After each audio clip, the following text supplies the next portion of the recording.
So use chronological order for informational text to follow timelines, to know when history started and stopped and the sequence of events of how things happened.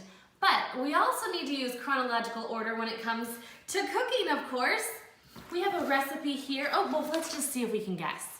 What do you think we're gonna make today?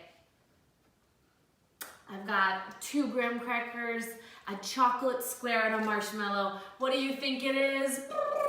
S'mores, you got it. It is right. We are making s'mores indoors. So that is another thing that we need chronological order for. Cooking, recipes. If I said step 1, put the chocolate on the cracker, step 2, I mean, it's gotta be in the right order or things are gonna get all jumbled up, something's gonna be cooked, something's gonna get burned, right? It needs to go in order. So we have our recipe here.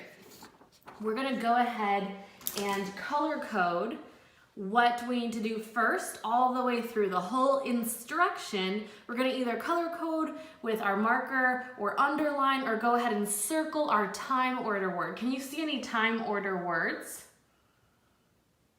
Let's go ahead and read it. So it says we have our ingredients, our 2 graham crackers, our 1 large marshmallow, and 1 small square of a chocolate bar.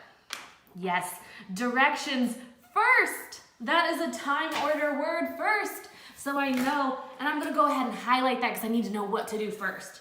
So it says first, put 1 graham cracker square on a paper plate. Well, we are doing a step up. We're gonna do our porcelain plate here. So first, put 1 graham cracker square on our plate. Check. Next, that's our time order word. Next, put the marshmallow on top of the graham cracker and cook in the microwave for 30 seconds. I went ahead and I underlined that next instruction, starting with my time order word, which is next. So next, put the marshmallow on my graham cracker square and microwave for 30 seconds.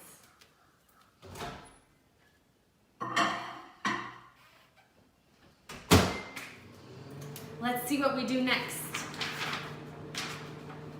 This will make the marshmallow begin to melt. Let an adult take the plate out of the microwave since it will be hot. No time order words there, so I don't have anything to underline. Number 3, then, there's my time order word, then put the chocolate on the marshmallow. I'll underline that. Then put the chocolate on the marshmallow. And, oh, let's check. Oh my! Well, that certainly got puffed up. Let's take a closer look at that one. Okay, the instructions said it would melt, not get giant. That's hilarious. Okay, whatever.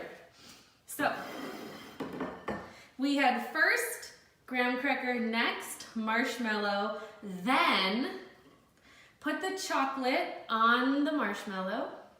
Got it? Last, so that's our time order word. I'm gonna circle it. I highlighted first and I'm circling last. Last, put the other graham cracker square on the top of the chocolate. Okay. Other graham cracker square on top of the chocolate. Got it. Mash down the whole thing. Oh, it looks good. Let it cool a little and take a bite. That's perfect.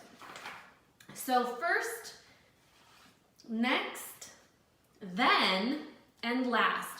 And we followed directions. We totally did it. If we would have gone out of order, just say we would have put the graham cracker square on top of the other graham cracker square. Maybe the chocolate didn't get melted. It's not in order. It needs to go in chronological order, step by step. It's the sequence that makes sense and gives us our most delicious treat. I hope you guys have all the ingredients to make one because this looks amazing, and I'm gonna take a bite and make you so jealous. Oh my God, it's so good.